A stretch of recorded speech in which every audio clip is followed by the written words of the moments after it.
ariko hafite message ikomeye yavuze amaze gupfa. Nta muntu wari ubizi. Impamvu abona bano bana bakomeye nuko hari abo nabakonjoreyeho make. Fideli ntararira, ntagisoza yiwe ndabona.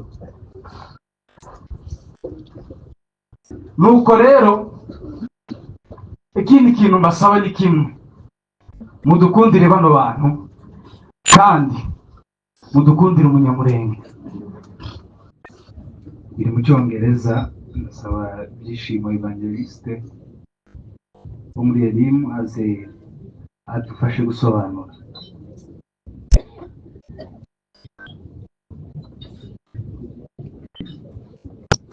Cyangwa niba bitwara umwanya turi hano bacu reka ko barasobanura. okay.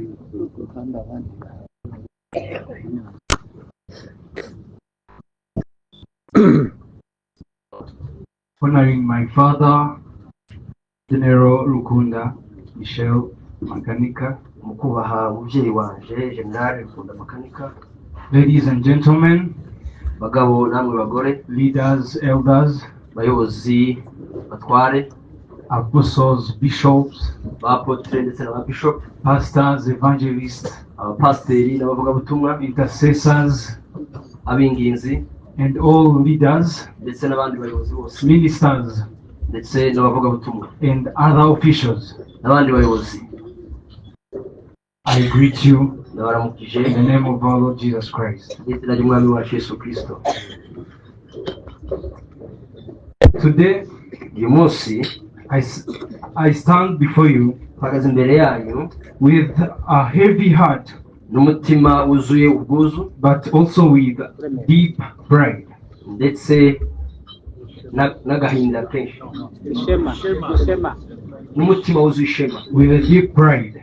n'umutima wuzuye ishema. When I say I Nivuga mu nje, don't say only me, ntabwo ndimo nivuga nje nyine ubwanje, but also the children that He left us with. ndetse n'abana bose yadusiganye. I have sisters and brothers, Mfite bashiki banje na barumuna banje, and many of you, namwe muri mwese, all Banyamulenge abanyamurenge muri rusange, community, umuryango w'abanyamurenge, you are our people. muri abantu bacu.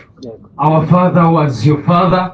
Data yari umubyeyi wanyu, He was not only what you thought he was, ntabwo yari uwo gusa mutekereza ko yari we, but a leader, ariko yari umuyobozi, a hero, intwari, who decided to give everything of his wahisemo gutanga ibintu bye byose up to the last drop of his blood kugeza ku gitonyanga cya nyuma cy'amaraso ye, for the Banyamulenge community kubw'abanyamurenge, kubw'umuryango w'abanyamurenge and all people in the world. ndetse n'abandi bantu ku The isi. reason why I say all the people in the world, Impamvu mvuga abantu bose ku isi, it's because we have the Bahema dufite abahema who are in hospitals with high pressure bari mu bitaro bafite tensiyo iri hejuru because of his sleeping. kubera gusinzira kwe. So the Banyamulenge who are around and those who are not around here, Abanyamurenge bari hano ndetse namwe batari hano, you are the one to comfort the world, ni mwebwe muri buhumuriza abantu bose, because he was not only of our community ntabwo yari ubwoko bwacu gusa, but the whole world. ahubwo yari afite abantu benshi ku isi. Thank you so much. Murakoze cyane. Ngiye gushimira abantu mwese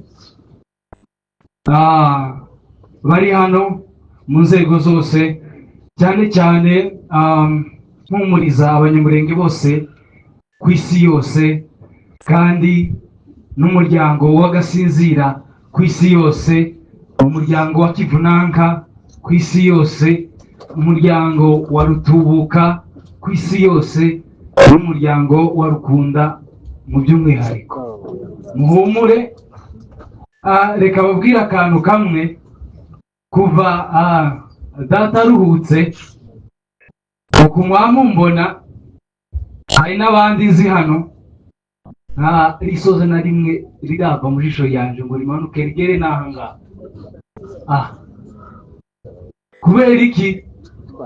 Igihe mbere y'uko aruhuka nari mu cyumba cy'amasengesho.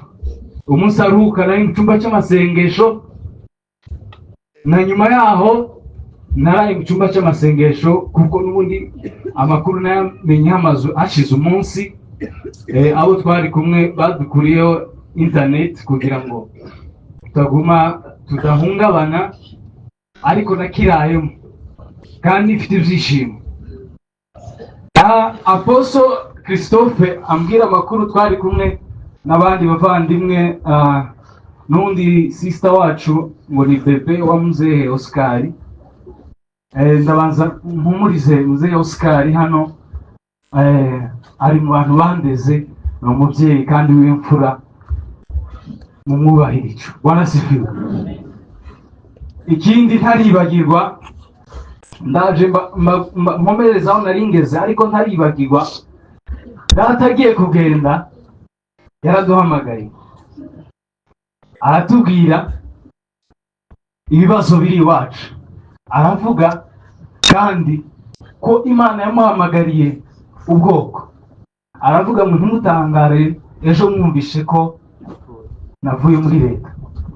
Twari kumwe na oncle Ruremesha, mbaye kumvuga mu izina, abana be bose ndabaza amazina, ariko no kugira ngo abatabazi bamenye. Aratubwira ngo uyu mubyeyi mbasigiye. Aramubwira nawe ngo ngaba abana ngusigiye. Ikiruta zose aravuga ngo tumenye Imana kandi dusenge. Yatwigishije Yesu, hahawe umugisha umuntu wamwigishije agakiza, aranamubatiza, ariko mu ijuru uzogororerwa yewe.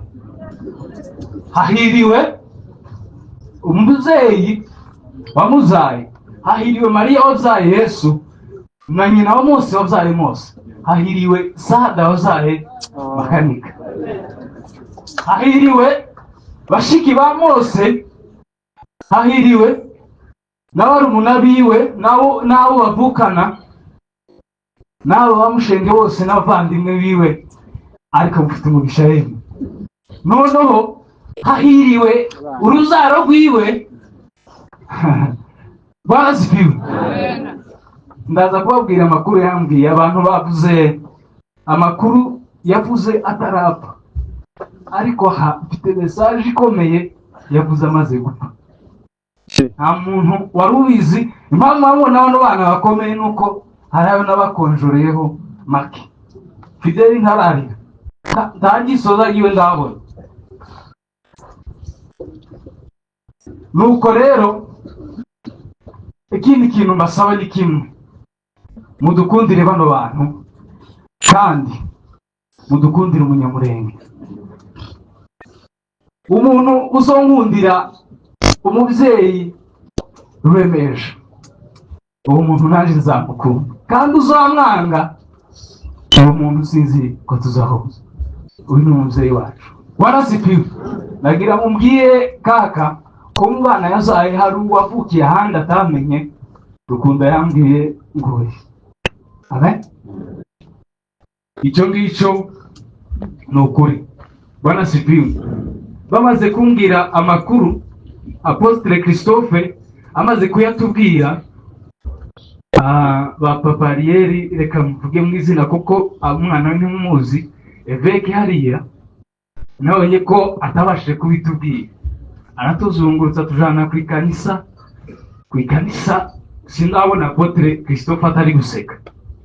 Mbona ntari guseka, ariko nje nkamuganiriza ntazi n'ibyabaye. Badukura kanisa batujana mu rugo, baratwicaza, baguma guca hirya no hino bashaka ukuntu bahurutse inkuru, birabananira. Batangire gukatakata ngo niyo wabagana, kuko harayo twari twumvishe mbere.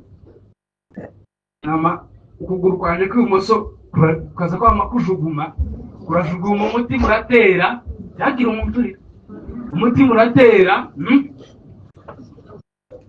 Naba numva ko imbaraga zose zishize. Nzamukaho twasengeraga, mbwira Imana, ndayishima Mana we, ndayishima. Mare kwishima ndabwira ngo inyemeza ikintu kimwe, kw'ibyo yamuhamagariye yabishoje, kandi ko aho yari akeneye gutaha mu ijoro yahageze. muri message iciye mu nzozi Makani kagaragara aharabagirana yera, aravuga ngo ndavuga nk'uwavuga umuntu bwite ariko ndikubwira umunyamurenge wese wese nawe nkurarira ndavuga ngo wewe nta izabaye ntazo wamenye. Aravuga ngo ibi Imana yari yamubwiye na mbere yuko agenda. Imana yamubwiye ngo kizomuhangwira ngo kandi iryo rango ngo nta muntu uzoyimunyeganyeza, ngo kandi ngo abanyamurenge ngo kiriya gihugu ngo nta muntu uzongera kubanyeganyeza. Agiye kugenda yavugaga tu message sizi niba mwaratumvishe, yaravuze ngo tugomba gupfa, babivuze ngo tugomba gupfa kugira ngo abandi babone agakiza. Buriya nariko nabitekereje nkantekereza nkavuga ati ku munsi hari umuntu ari kureba mu ijuru akavuga ati yewe ko wari kunkopa ibintu byose, ibintu byose ko wari kwigeza nkaho uri kunkopera. Muramba yavuga cyane turacyatarama, abimbe bari hano turi mu gitaramo ntabwo turi mu kiriyo. Yarutse kandi ari muri mwebwe ngo izamugira monima ikomeye ku isi. Ntabwo yambwiye ngo Imana yambwiye izobwira monima ikomeye ku isi. Barasipiwe akayangana arabagira ni benshi, reka nyarekera aho ngaho. Bwana sipiwe, mukomere, amen, mushikame. Bwana sipiwe, turi kumwe n'Imana kandi uwatabarutse yatabarutse amahoro. Message mbabwiye nuko yashitse aramahoro kandi umugambi Imana yari yaramuhaye gusohoza yawusohoje. Amen. Murakoze cyane. Murakoze cyane Remesha.